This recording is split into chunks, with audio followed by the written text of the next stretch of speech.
Hello and welcome to today's lecture.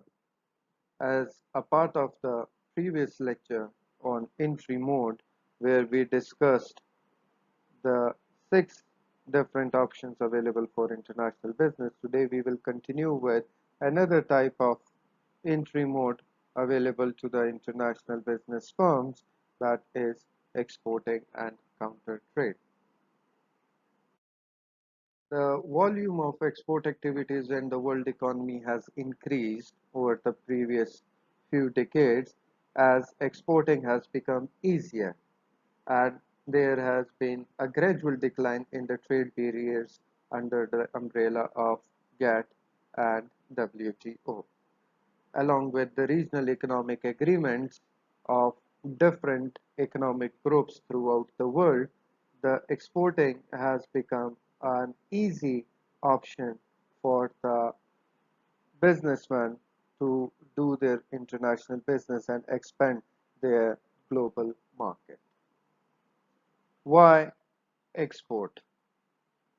Because exporting is the way to increase market size and profit. One of the most easiest way that you simply produce the product in your home country and ship it, transport it to the countries where your product has a demand.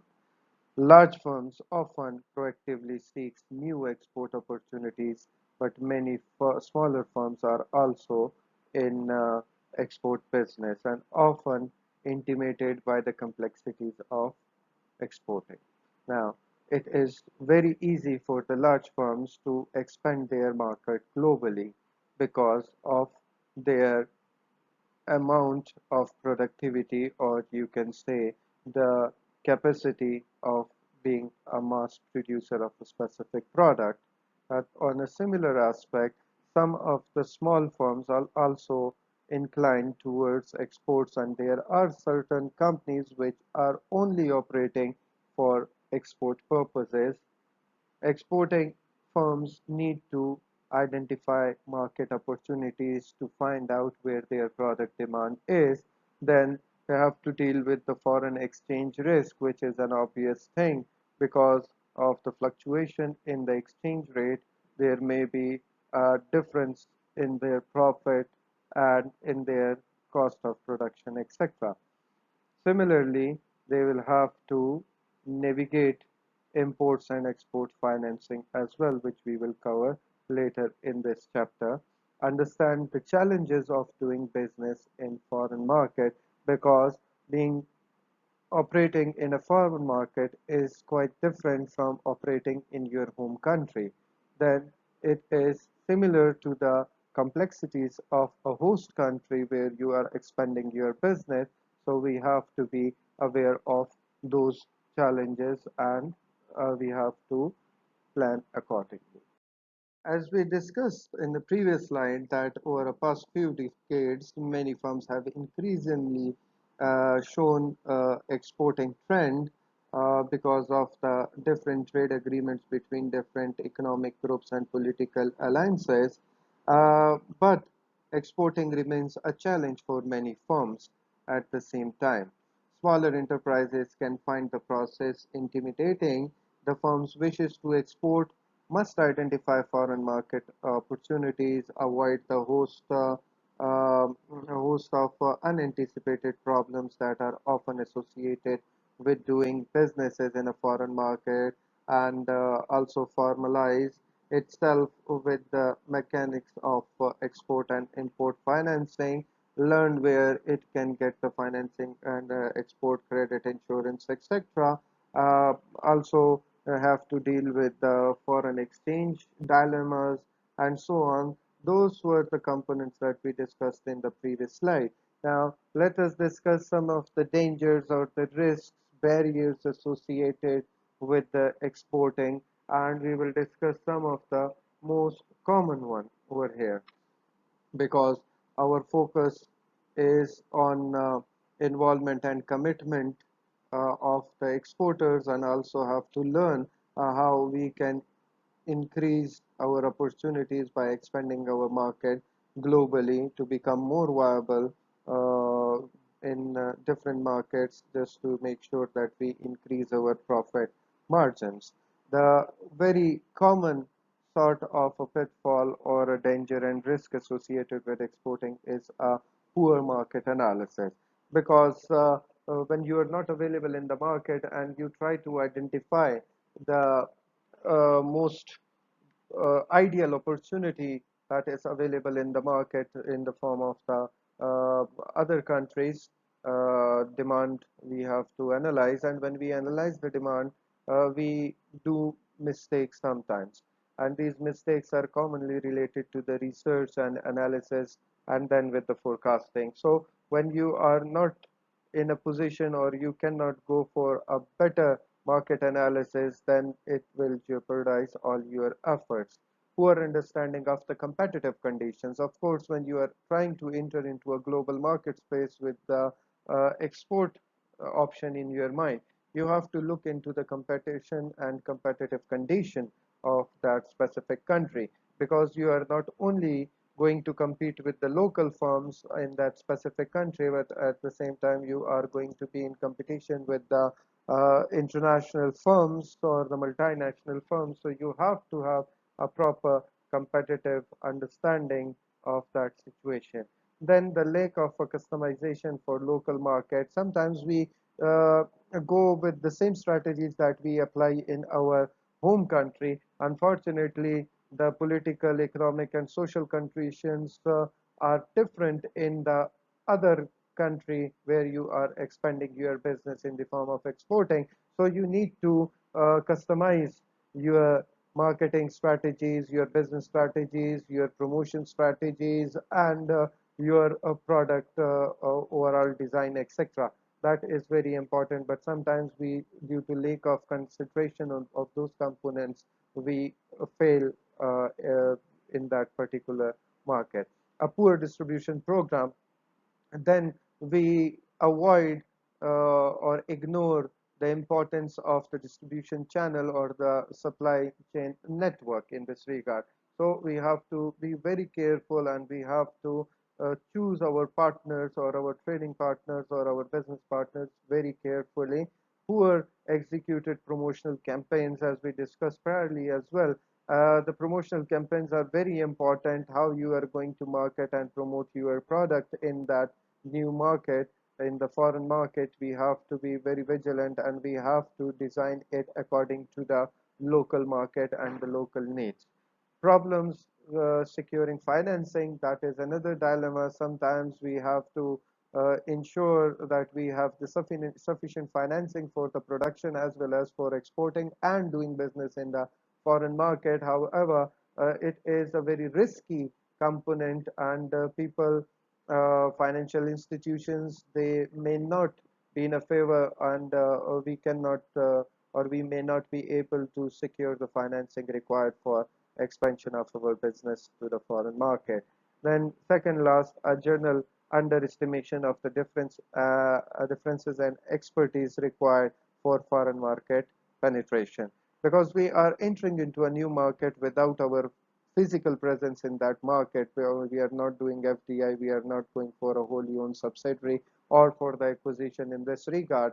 So we have to understand the foreign market and how we can enter into that market, how we can convert the customer towards our product. That requires us a very cumbersome efforts, a very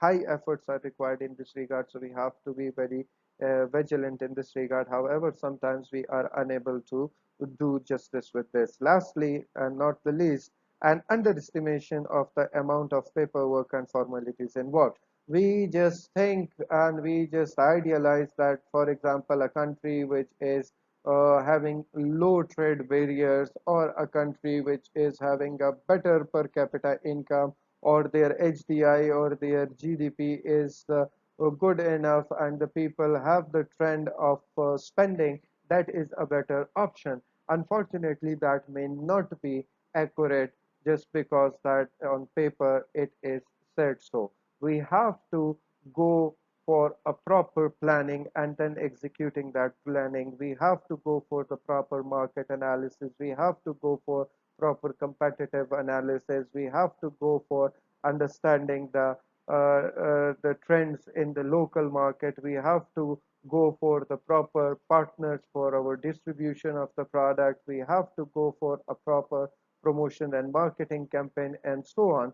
So we have to deal with all those components, and before going for or decision about any specific foreign market, you have to, being a manager, being an international business student, you have to understand these problems, these both barriers and risk associated with the exporting, and have to overcome those as soon as possible with the proper paperwork, with the proper formalities, with the proper planning and then execution.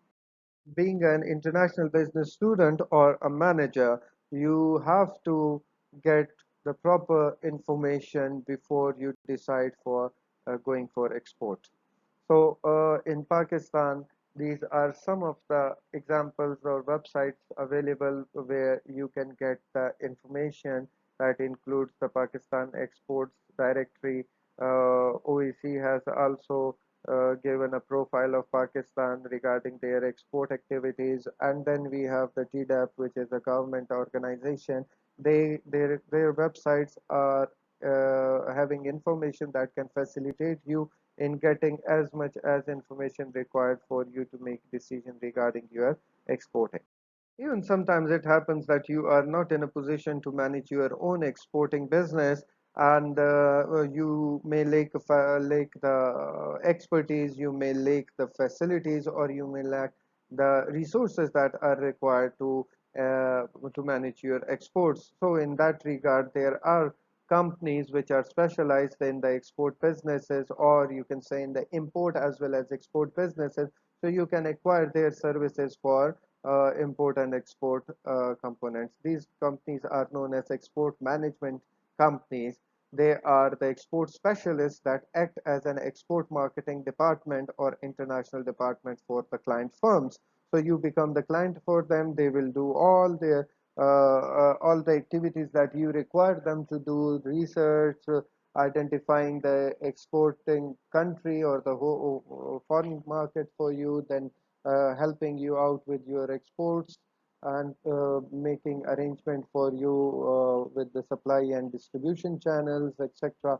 So these companies are quite good in what they do. There are two types of assignments which they usually do.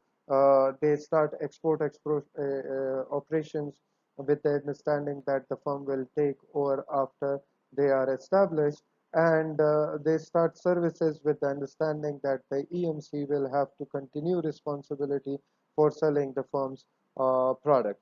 So I beg your pardon, we can acquire their services in two perspectives. One, either you want them to establish the business for you in the foreign market. Once the business is established, then you can opt for it, and then you can take over and continue with your business, because you do not know, or you do not know the legal requirements or entrance into the market and all those components. So they will help you out with it, and once they establish your business, then you can take over from there and continue with it. Or in the other position or other condition, you can uh, continue taking their services as a partner in export business, and they will continue to act on your behalf.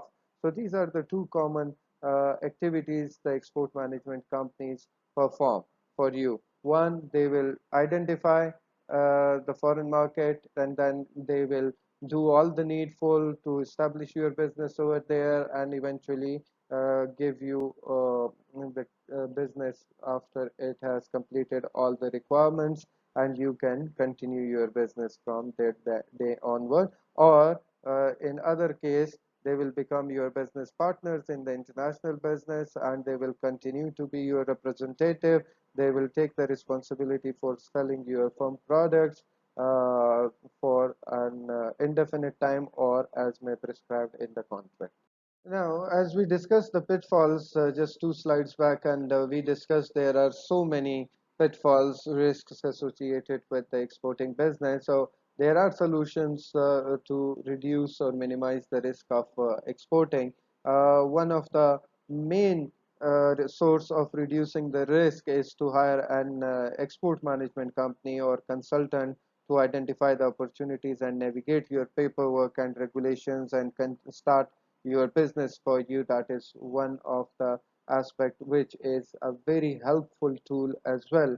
Second, focus on one or a few markets at first. That means that you do not need to go and enter into the whole world or to the whole global market at once. You take one step at a time, identify one market, enter there, establish your business over there, make sure that it is staying over there, and you are confident that now it has taken its market share into the market, and then after that you search and identify the next business opportunity or venture and so on. Third, enter a foreign market on a small scale in order to reduce the cost and subsequent failure. That means do not go for the bulk or mass production or mass exporting at the start from the very beginning. You just go enter into a market on a small scale and then research, gather the data, identify the points where you are missing some components, improve your business, and once you are able to establish your business, then you can increase your market and your scale of exporting to that specific market. Fourth, recognize the time and managerial commitment involved. You have to take specialized people for these specific exporting assignments. You cannot overburden your existing employees with the additional task of export managers and so on. So you have to look for those commitments. You have to give proper time and do not think that you will be successful or become a profitable firm immediately. It will take a lot of time. So you have to be very careful in this regard, and you have to focus on the large term profit, large term success, and not on the short term basis.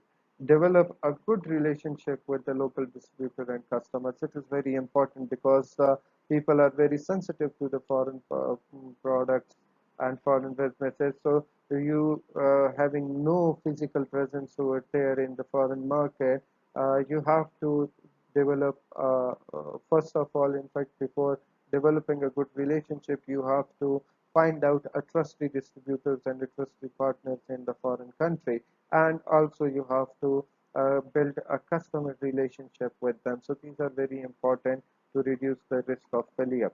Hire locals to help you establish the presence in the market. You cannot just send your own team from your home country with the hope that they will be successful in the foreign market as they were successful in the local or home country.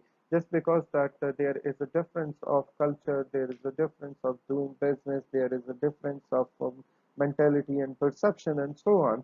So you have to respect it, and you have to find the local people to do what they know about their local market. Then be proactive. Do not be a reactive. You have to do planning, pre-planning, pre-planning, and pre-planning, and then implementing it. Trying to be flexible in your implementation, take corrective measures, and so on. And consider local production at the later stage when your exporting business has or your product has gained customers' trust and you have built the customer or market for yourself, then you can opt for the local production at the later stage. So these are some of the strategies or choices, options available that, through which you can reduce the risk of exporting. The lack of trust in export business is one of the fundamental issue that needs to be resolved by a manager immediately, and they should start working on it, just because that export and import businesses are having some specific problems because of the mechanism involved in those businesses. There is a lack of trust and lack of faith, because you being a stranger to the companies or to the financial institutions, they do not go or abruptly they accept your financing applications and requests. So you have to cope up with the problems in this context of international trade, and you have to come up with the strategies to achieve or get the export financing, because the trade implies parties from different countries exchange goods and payments. The issues of trust is very important. Exporters prefer to receive payments prior to the shipping of the goods, but the importers prefer to receive goods prior to making payment. That is specifically because of the lack of trust or lack of faith in both the importers and exporters. And it is also the reason that because of the previous experiences of both exporters and importers, they cannot trust the new person or the person who is a sort of a stranger. So because you have just started this business and you are in the export or importing side, both sides will require to gain trust of each other. So the main focus over here is to build the trust and how we can overcome the lack of trust in this regard. So to get around these differences of preferences, because one wants advance payment and the other wants to pay after they get the product, so many international transactions are facilitated by the third party, and that is by some financial institution. The financial institution take and or work as a guarantor, and they take your guarantee from both sides or from one side, and it adds an element of trust to the relationship. So in being an import and export business, you need to have a third party, a reputable firm, financial institution, preferably the banks, to take trust, or they work as a guarantor on your counterpart, so that that import and export business can take place. Now, how does this third party or that financial institution bridges that lack of trust and give you an export financing or give you the guarantee? So with the help of the diagram, let us discuss and explain it, and we will try to understand it accordingly. Uh, First of all, as an example, that there is a trade or business happening between the French importer and the exporter is American, right? So option number one, step one, importer obtains bank promise to pay on behalf of the importer. This means that the importer is not directly paying the payment or giving repayment directly in cash or through the through Western Union or other sources, but rather they are giving money to the bank, and bank on the behalf of the importer will pay to the exporter. So step one, importer obtains bank promise. That means first of all, being an importer, you have to go to the bank and get their agreement or their promise, which is called letter of credit. We will discuss in the coming slides. Second step is that the bank promised exporters to pay on the behalf of the importer.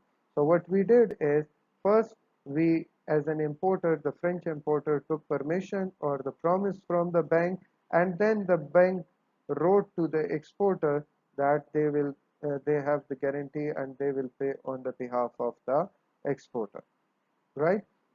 Now if you see, in between we have the bank over here. Now what will happen, that the French importer went to the bank gave them the promise to pay on their behalf, then the bank wrote to the exporter that okay, on behalf of the exporter we will pay for you.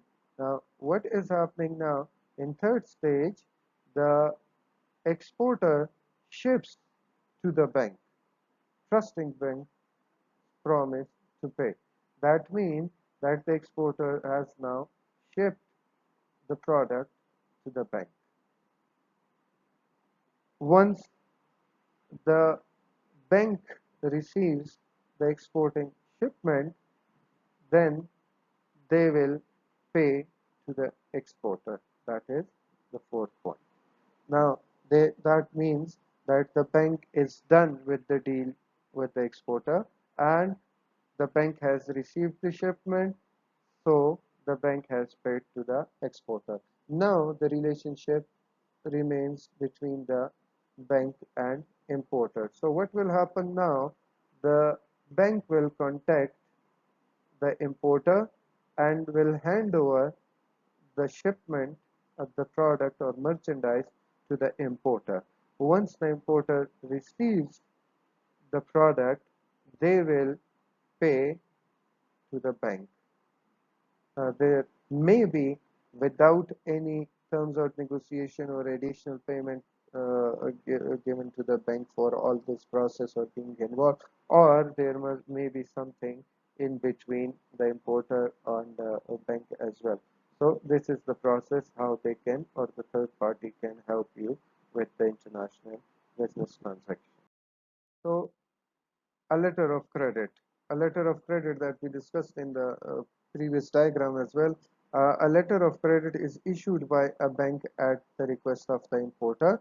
It states that the bank will pay a specific sum of money to a beneficiary, normally the exporter, on presentation of the particular specified documents, etc. The main advantage is that the both parties are likely to trust a reputable bank even if they do not trust each other. So the letter of the credit is the confirmation or a guarantee letter or a letter that confirms that the financial institution is going to pay on behalf of the importer, and it is sufficient, a sort of a letter which is required by the exporter to trust, because uh, in the beginning the importer and exporter may not trust each other, but the financial institution may be trusted by both the parties. So in import and export business, letter of credit is very important document, a certificate or a letter which is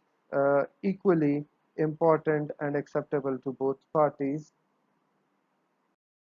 Within the letter of credit, or you can say an important another document in the import export business, is called a draft.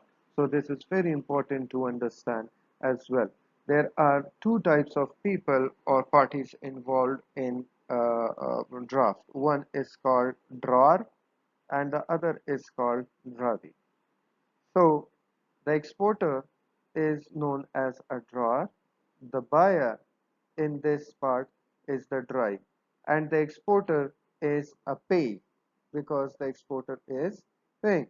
In a typical letter of credit transaction, the beneficiary is the drawer, the issuing bank becomes a drawee, and the beneficiary or the beneficiary's bank is the pay. This indicates that in uh, international business, where the letter of credit is involved as a tool of a transaction, then the beneficiary is the drawer. The issuing bank is a drawee. That means that the bank over here, or the beneficiary's bank, is a pay, because the bank is paying the money, so he is a drawee, and the drawer becomes the exporter. So a draft, an order written by an exporter instructing the importer or a person who is acting as an agent of an importer to pay a specified amount of money at a specified time, and this document is also called a bill of exchange. So a side draft is payable on presentation of the drawee. At time, draft allows for delay in payment, normally 30 days, 60 days, 90 or 120 days, which ranges from 1 month to 4 months. Once the time draft has been accepted, it becomes negotiable instrument that can be sold at a discount from its face value at the time if a person needs urgent money or financing for the business. The third important document in this regard of international business, which involves importing and exporting, is called Bill of Landing. The Bill of Landing is issued to the exporter by the common carrier transporting to the merchandise. This means that a company which is taking or which is transporting the goods from exporter to the importer they will issue a bill of lading. So we can say that it's a kind of a ship cargo or a letter which shows all the details of the shipment or the consignment that it has been placed with the XYZ company, and it is being carried out under the specific barcode or the specific tracking number, and it is placed in the XYZ container and so on, so that transportation company or that agency which is transporting that specific product or that specific consignment from the exporting country to the importing country or from the exporter to the importer, they will issue a bill of lading. And that bill of lading is very important because on the arrival of the product at the seaport or dry port in the importing country, it is important for custom clearance and then for the issuing and receiving of that specific consignment. It serves three purposes. One, it's a receipt. Merchandise describing on document has been received by the carrier. Second, it is a contract. Carrier is obligated to provide transportation services in return for the certain charges. And third, it is a document of title, can be used to obtain payment or a written promise before the merchandise is released to the importer. So this is a very important document. We discussed over here three main documents. The first document that we discussed was a letter of credit, which involved a third party or a financial institution or a bank to become a guarantor for the payment, and it is necessary for import and export business. Second, we discussed a draft. A draft is a document which asks for the money, and this is an agreement between a drawer and a drawee that the payment will be made, and it can be through a specific time period that may be delayed for 1 month to 4 months.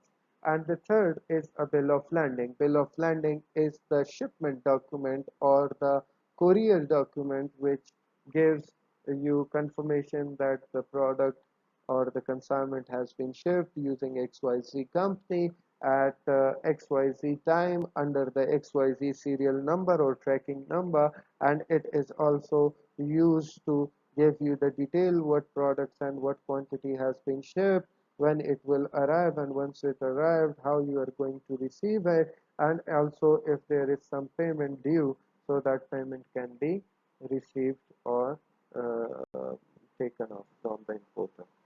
In a traditional import and export business, we will now discuss and understand the cycle, how these steps are taking place, and how the international business is taking place.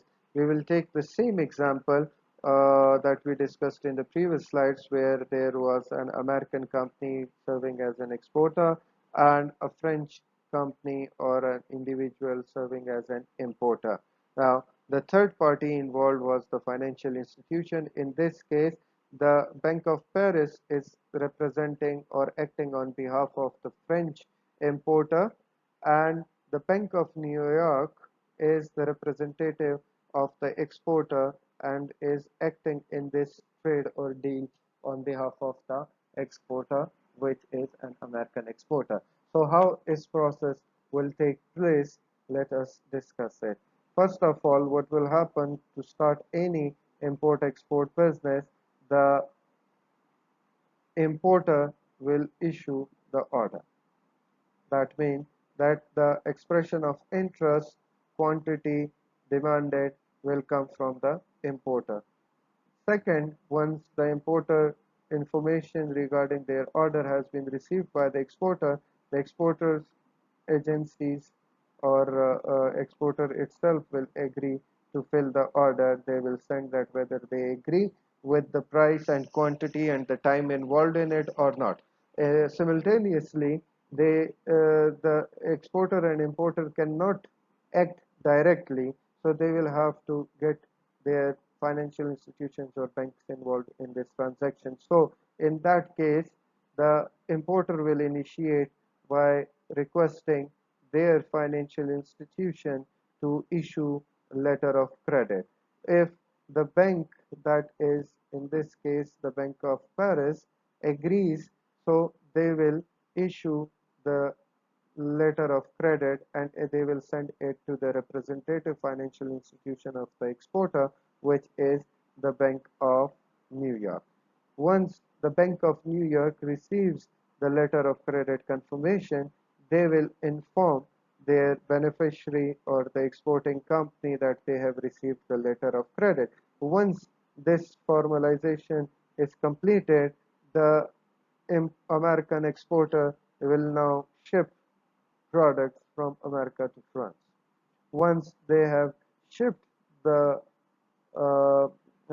product or goods consignment to the France, the American exporter will now communicate with their bank with presenting draft to the bank. The draft will inform or the draft will contain the quantity, quotation, the price, the time, and all the other related details. Once the Bank of New York receives that information, they will now send this draft to the Bank of Paris, which is the bank of the importer.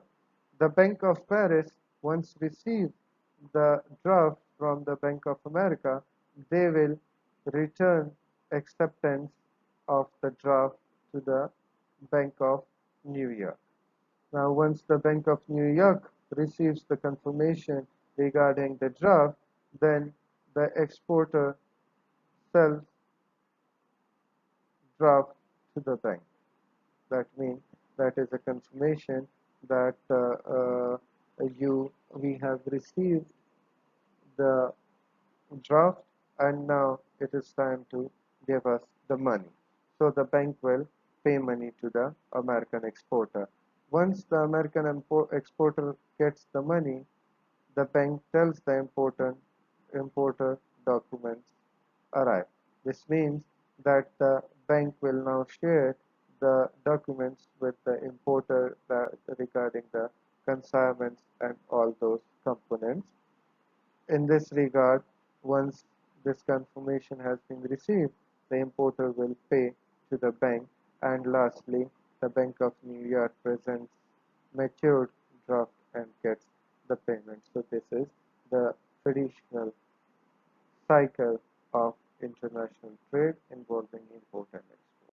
Being a Pakistani firm, if you would like to get some assistance and you are not aware of how to proceed with all those processes involved in the exporting and the avenues, the markets, and then the financial requirements or the support you require from the government, etc. So there are different websites or the firms that can help you. The Ministry of Commerce is there to help you and assist you in this regard. SMEDA is an organization, they can also assist you. And then the Trade Development Organization, TDAP, is also an option available to you. The websites are mentioned here. You can search the websites for the relevant information and also contact them in person. An interesting development even in these days and the current scenario is counter trade. Counter trade is when you act same like a barter trade where you do not exchange goods for the money or currency, rather you exchange goods for the goods or goods for the services and services for the services and so on, because you are not paying money for the any goods and services.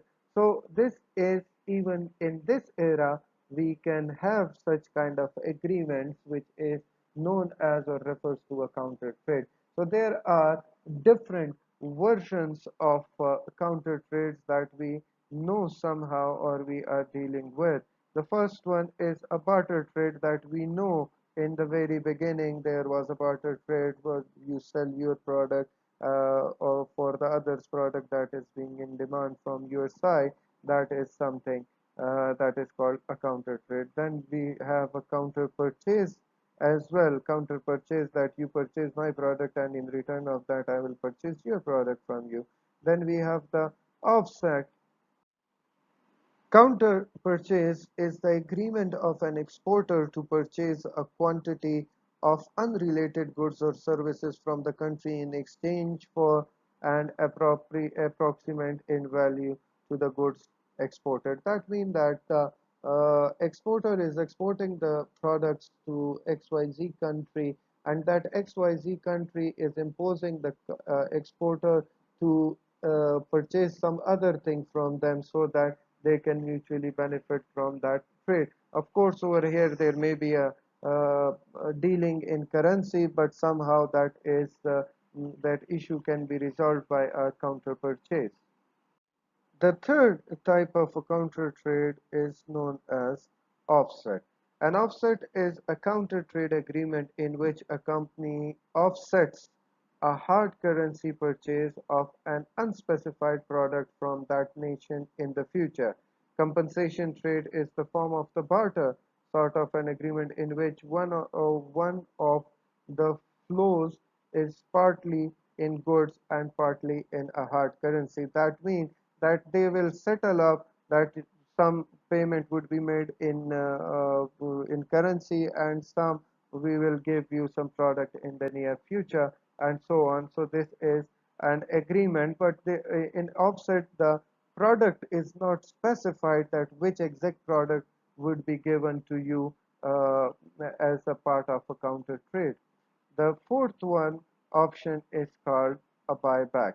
In buyback option, now, in a buyback, it occurs when a firm builds a manufacturing facility in a country or supplies technology, equipment, other resources, or train their staff, or give any other services to the country. And in return, they agree to take a certain percentage of the plant's output as a partial payment for a contract. That means that we are giving you all the services and facilities, we are producing or helping you in producing that product or starting your business, and in return what you have to do is that you will accept our product for some time period, and we will give you some money in return as well.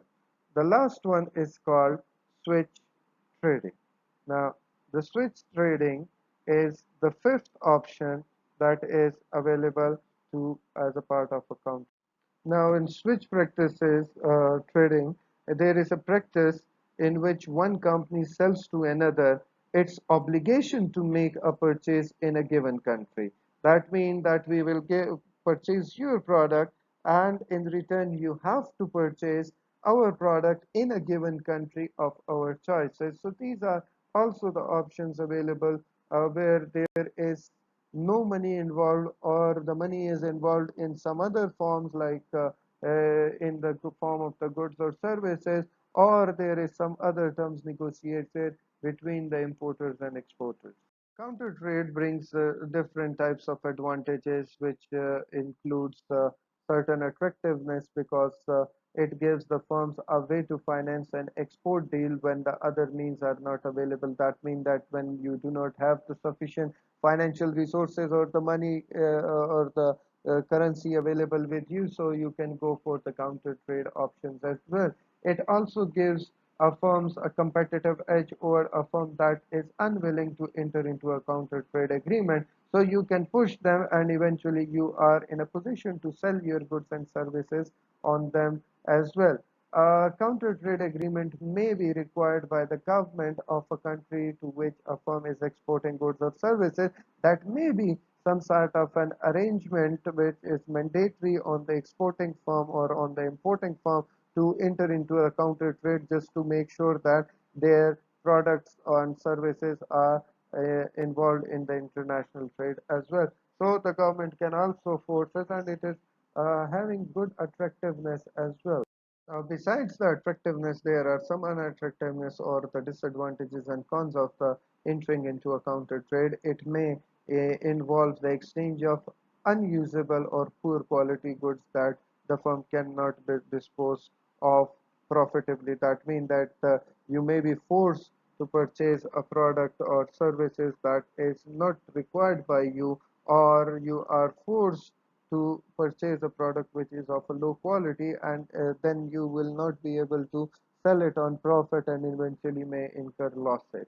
Second, it requires the firm to establish an in-house trading department to handle the counter trade deals, because if you are getting some product which is not required by you, or that is not what you are dealing in, so definitely you have to find out other customers or other agencies when you import that product, so eventually you have the customer or the buyers for it to buy those products. Otherwise it will be a very messy involvement in the counter trade. So counter trade is most attractive at large, diverse multinational enterprises that can use their worldwide network of contents to dispose of the goods acquired in a counter trade deals. So if you have all those potentials to acquire the goods and sell them with profit, then it is a very good opportunity. And if you do not possess those skills or those facilities, resources, then it is not fruitful for your organization.